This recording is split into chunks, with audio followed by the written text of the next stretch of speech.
Hi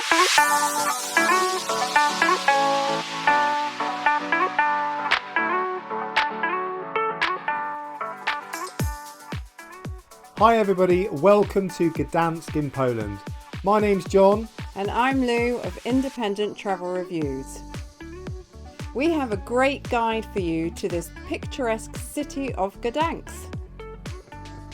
And over the next few minutes we're going to tell you about 10 great things to see and do in Gdansk, including a couple that you won't find in the main tourist guides.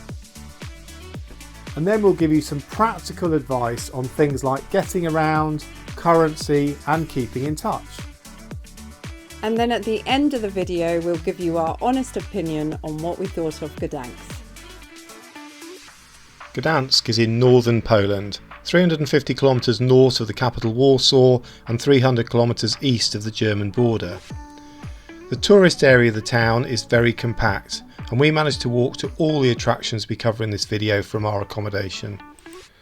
So without further ado, let's start our tour with perhaps the most iconic street in Gdansk, Dlugi Targ. Dlugi Targ, otherwise known as Long Market, is likely to be one of the first sights you experience in Gdansk. It is bounded by the famous Gold Gate at one end and by the Blue Gate and the river at the other end. The town hall spire overlooks the street, and in the middle is the Neptune fountain. It's lined by lovely cafes and restaurants and does get very busy later on in the day, so we think that the best time to see it is early in the morning. Okay, so we're at St Mary's Church, formerly known as the Bassilica. It is a brick-built Gothic Catholic church located in central Gdansk. It's currently one of the 3 largest brick-built churches in the world and has a capacity of 25,000 people. It was completed in 1502. It has 1 bell tower and 5 smaller towers. One of the things not to miss is the 15th century astronomical clock, one of the oldest in Europe, and also the tower, 78 metres high, 409 steps with a brilliant viewing platform at the top with the best views of Gdansk's Old Town. It is free to enter the church, but costs 18 zloty to climb the tower.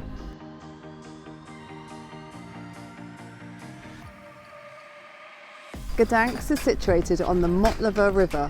The Motlawa River is 68 kilometres long and is a branch of the Vistula River. There are 2 small river islands in the very centre. There's a lovely embankment to walk alongside the river with several museums and places of interest right beside it. And it's definitely worth spending an hour or 2 wandering around this area. You will also find the Gdansk neon sign, a must for your photos. There are also lots of cafes along the long embankment. Gdansk has a big coffee and cafe culture.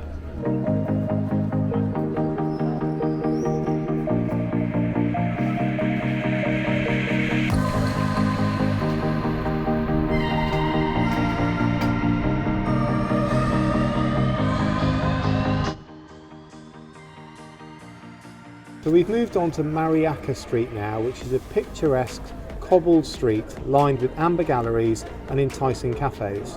And it runs from St Mary's Church all the way down to the Motlawa River.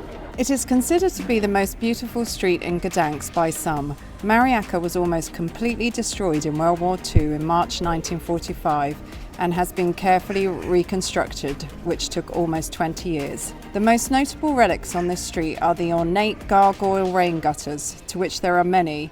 One of them has even got its own name, Pomyshel, the Baltic cod, which is situated between numbers 6 and 7. The Hilton Hotel opposite the Gdansk sign has a rooftop bar called the High 5 Terrace Bar, and it boasts to be the highest bar in Gdansk. Entry is free and a half-litre beer costs about $6.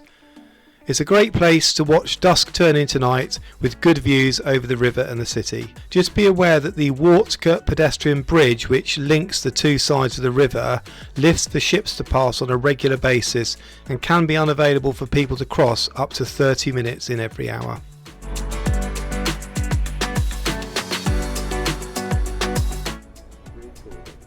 Okay, so we're at the Amber Sky Ferris wheel in Gdansk and we're about to go on it. It's open till 10 o'clock tonight and it starts at 10:30 in the morning. It takes a whole 15 minutes to go around and it costs 37 zloty, so we're hoping it's going to be really good. There's 36 capsules that take 8 people in each, and if you're really lucky there's one with a glass floor.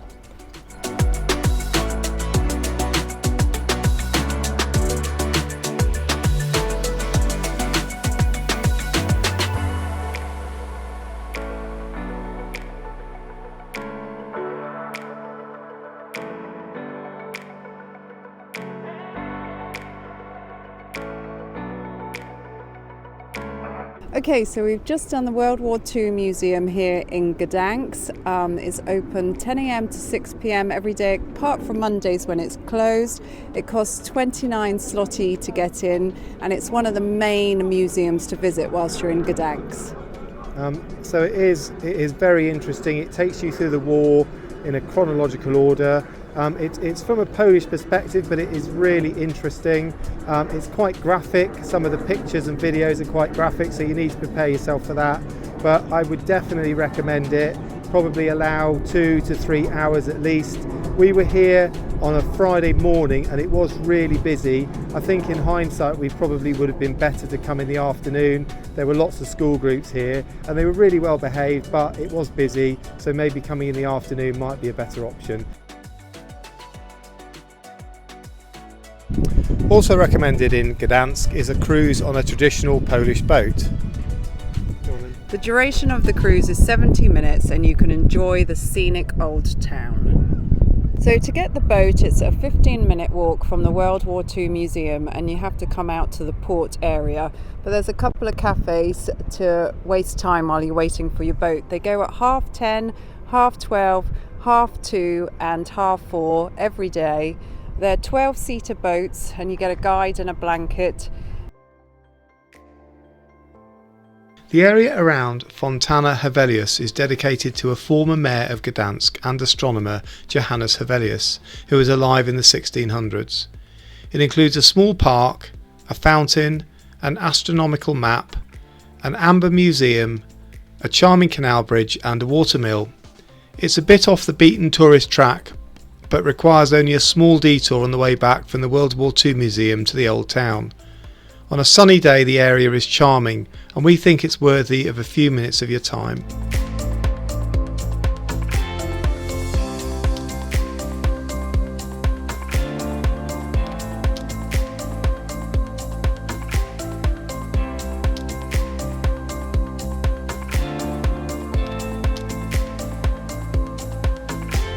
A bar mleczny, literally translated as milk bar from Polish, is a Polish cafeteria which during the communist era provided government-subsidised traditional Polish cuisine at low cost.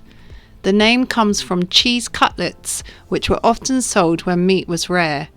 In Gdansk, we ate at one recommended by our Airbnb host, and it served wholesome, fresh Polish foods at a reasonable, if not bargain basement price.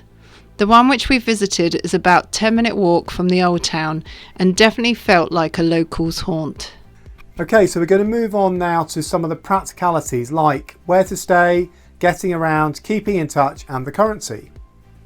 But don't go away because we'll end with our honest feedback on Gdansk. Because Gdansk is so compact, staying in or close to the old town does make a lot of sense. There's a good choice of Airbnbs in Gdansk. We did note a couple of things of interest. Firstly, as you probably would expect, during the peak seasons in July and August the prices go up quite considerably. We did also notice that places that are unsold tend to discount closer to the time.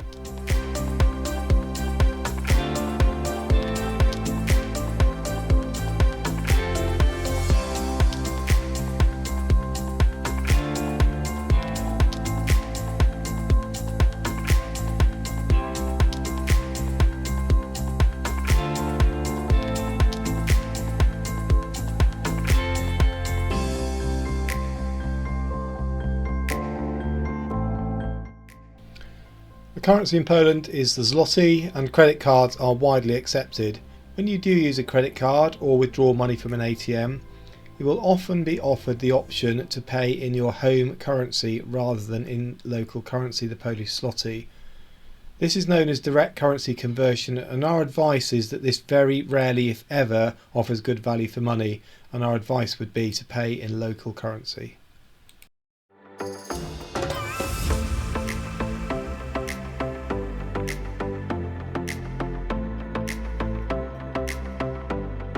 Ask me again. So what did you think of Gdansk? Well, the first thing that stood out was it was picture postcard pretty.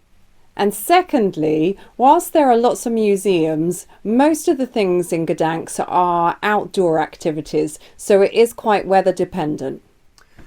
So one of the really nice things is that there are dozens, if not hundreds, of cafes and restaurants to choose from in that kind of very compact tourist area, which is great and very convenient for getting around. It also means that that central area does get very, very busy and feel quite touristy. And one of our highlights was definitely the World War II Museum, but just remember it's really busy in the morning, so maybe leave it until the afternoon. Gdansk has a really good choice of accommodation, including lots of choice of Airbnbs, but we did find it to be probably slightly more expensive than Krakow as an example.